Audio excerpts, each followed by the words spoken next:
Saya sedang menyaksikan kuda-kuda yang akan turun di pacuan kuda Bima, tepatnya di Desa Pandang, Kabupaten Bima.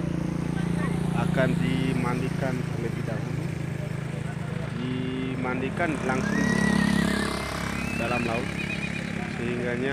sehingga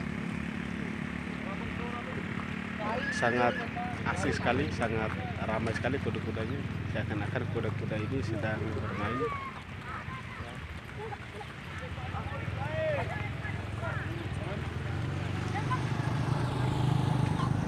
Ini adalah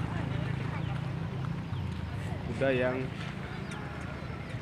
berkumpul dari seluruh NTB. Mungkin ada juga yang di luar NTB. Semoga bermanfaat video ini. Assalamualaikum.